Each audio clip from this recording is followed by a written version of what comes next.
Certamente, duas das pessoas mais incríveis que Deus me deu a honra de conhecer foi meu pai e minha mãe. Aprendi muita coisa com eles. Eu lembro da minha mãe, desde muito pequeno, a minha mãe ensinando pra gente o que era certo, o que era errado, o valor do trabalho, o valor de se manter reto, o valor de fazer as boas escolhas. Meu pai era o amor e minha mãe a força. A Renaudê sempre foi uma empresa familiar e a gente traz esses valores da família, da nossa família para dentro da companhia, exatamente por conta disso.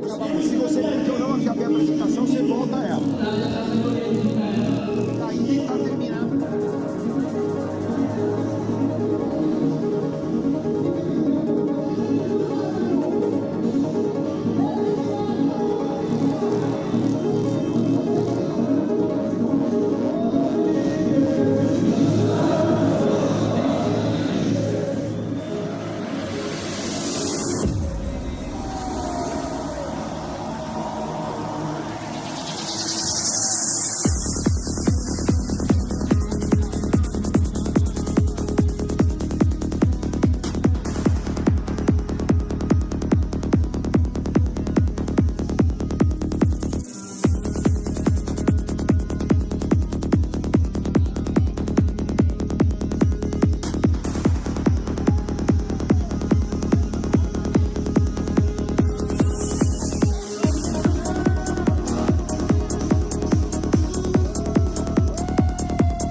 Eu sou nordestina, nasci na Bahia.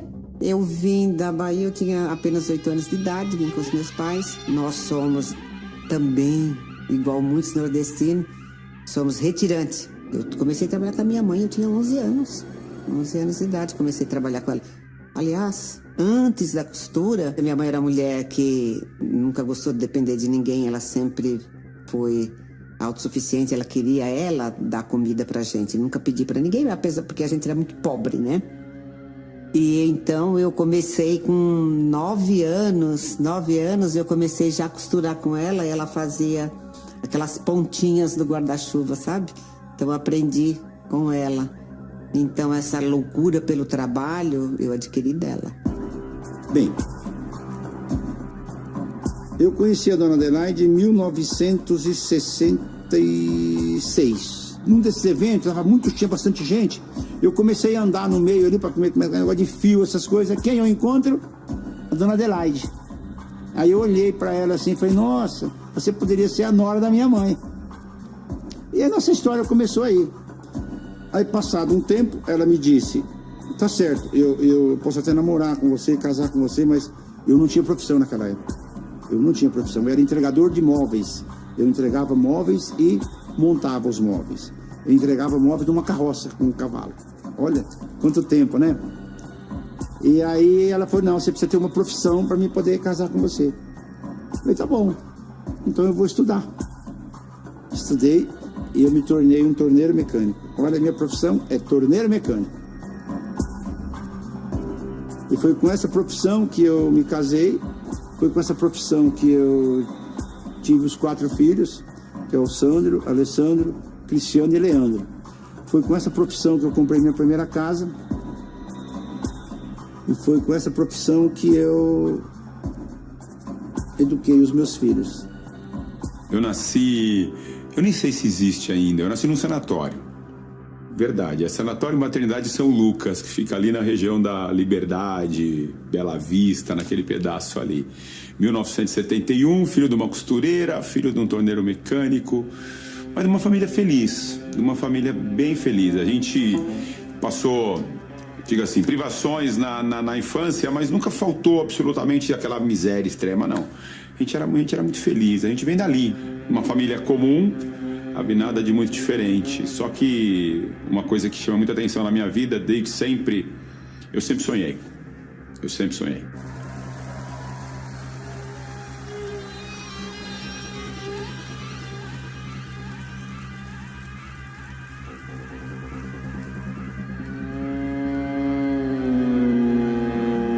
Não é fácil criar 4 filhos, principalmente da maneira que a gente vivia, com tanta simplicidade. Mas eles foram meu grande motivo. Eles foram meus porquês. A minha sorte é que eu tinha um homem que eu escolhi para pai dos meus filhos, que ele era muito parceiro, muito. Quando eu falava para ele, vamos fazer, porque ele também veio de família muito simples. Então, ele não me atrapalhava, muito pelo contrário, ele era muito incentivador. A Adelaide sempre foi uma personalidade dura, até hoje ela é durona, ela é pau e pedra é pedra, ela é sempre durona, decidida. Eu não seria o que sou hoje sem ela e ela não seria o que ela é hoje sem eu, porque um complementou o outro, sabe? Ela era mais assim de deixa comigo e eu trazia as coisas para ela resolver, ela resolvia. Eu era o caçador, ela era a amansadora.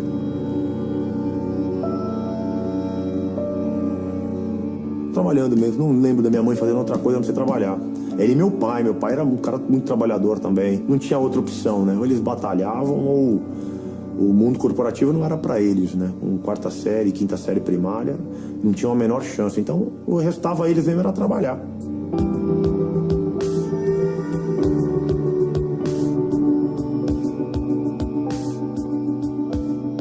Eu, Alessandro, Cristiane e Leandro. Entre eu, que sou mais velho, e o Leandro, que é o mais novo, são 6 anos. Então é pouca diferença para 4 crianças. E eu e o Ale, a gente tinha uma ligação muito especial, muito especial. A minha diferença do Ale é 2 anos e meio.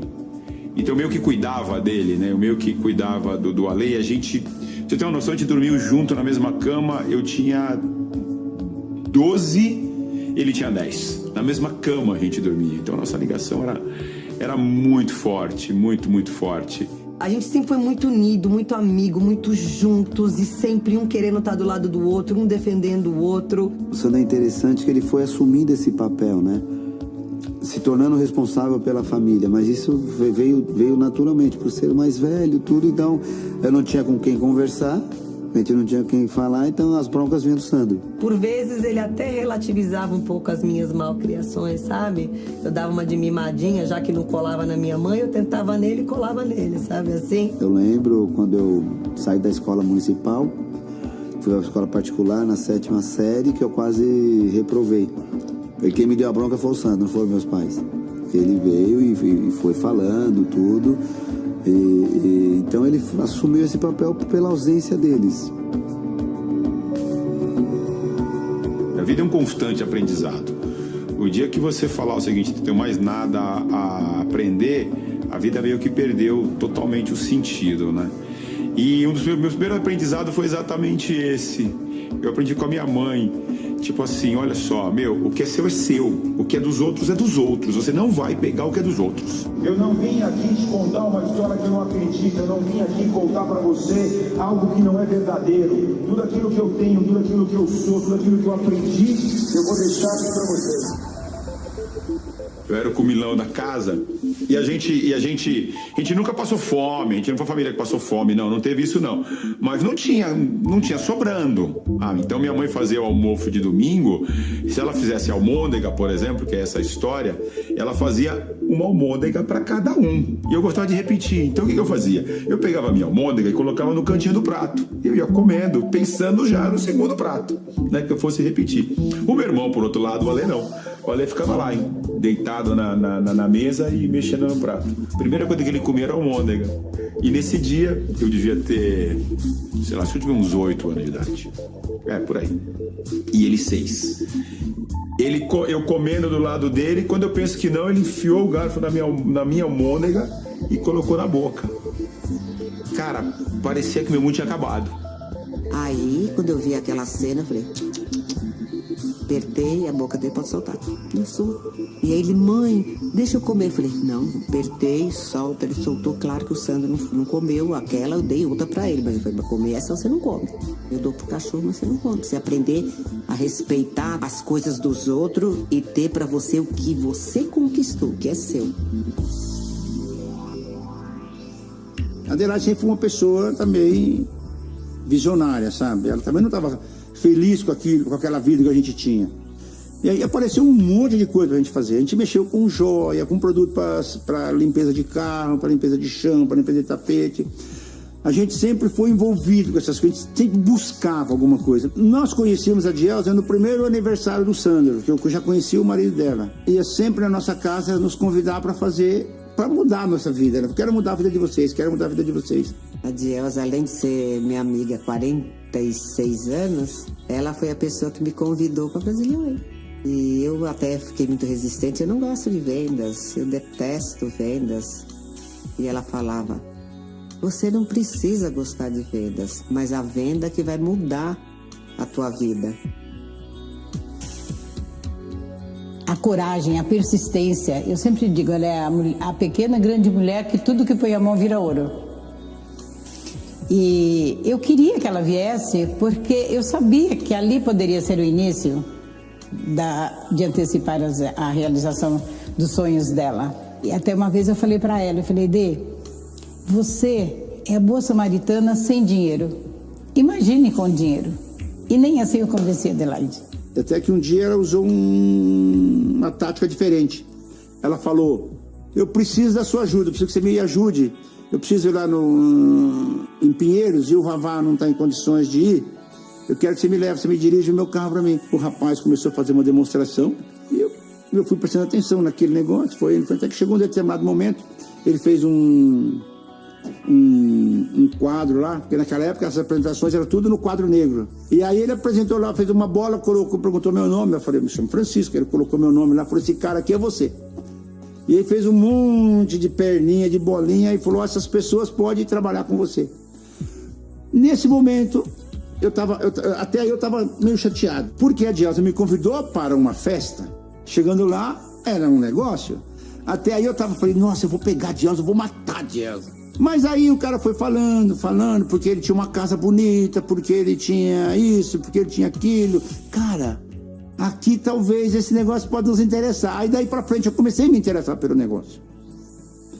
Aí, falei: esse negócio é bom, eu vou fazer esse negócio. A paixão falou mais alto. E lembra que eu falei pra vocês? A paixão traz crença. E a crença traz atitude. Naquela noite a gente decidiu que a gente ia fazer aquele negócio e que nós tínhamos que atravessar o rio e quebrar a ponte. Aí uma semana depois ela vendeu todas as máquinas de costura e eu levei um susto, porque eu queria que a minha amiga fosse bem sucedida, mas eu me sentia responsável por isso. E eu também era novinha no negócio, né? Não tinha muita experiência. Quando minha mãe começou em 83, o formato já era esse. O formato era venda direta com construção de equipe de venda. Já era assim.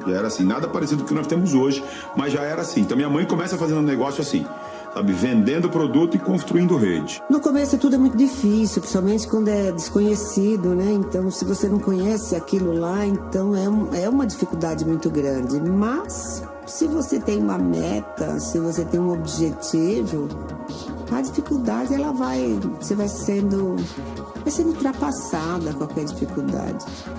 Então, eu não sou aquele tipo de pessoa que sofre por fazer algo. Eu não tenho esse problema de jeito nenhum. Não, sofrimento não faz parte do meu vocabulário.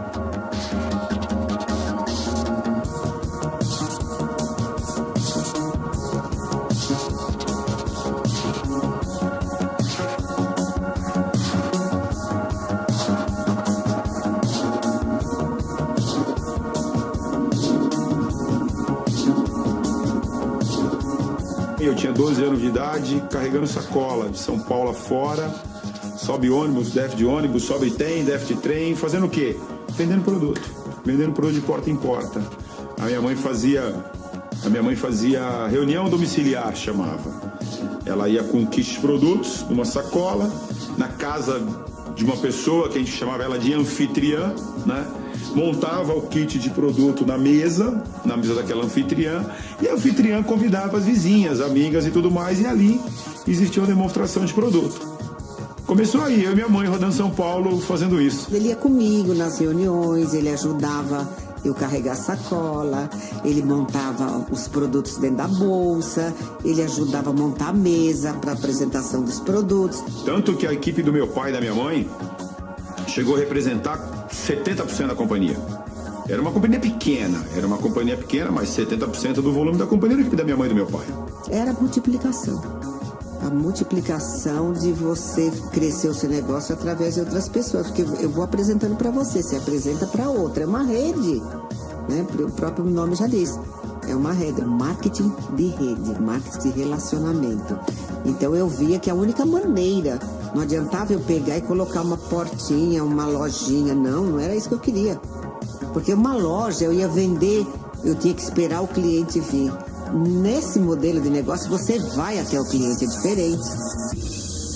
84, eu terminei o colegial, meu pai mandou eu ir procurar emprego, eu fui procurar emprego, então eu e os meus amigos, todo mundo era office boy. Só que eu arrumei o office boy na Porto Seguro, né, que era uma companhia já grande, uma companhia de seguro, bacana. Eu trabalhava de uniforme, sabe, calça azul, camisa branca, gravata. E meu pai e minha mãe decidem começar a Rinodê, lá na garagem de casa. Eu senti a necessidade de montar o nosso próprio negócio. Um mundo completamente desconhecido para mim.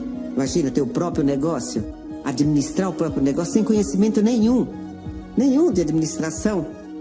Mas a gente aprende fazendo. Meu pai me liga. Tem que pedir a conta que você precisa trabalhar junto com a gente, que nós vamos montar uma companhia. Eu falei, como assim, pai? Montar uma companhia? Você mandou procurar emprego, eu procurei emprego, estou trabalhando, fui promovido, como é que você quer que eu faça isso agora? Aí ele virou assim para mim, falou assim, Sandro, presta atenção, eu não estou pedindo, eu estou mandando. Eu vou. E taca que no dia 5 de outubro de 1988, na garagem de casa, eu, meu pai e minha mãe damos início a essa companhia chamada Grupo Rinodê.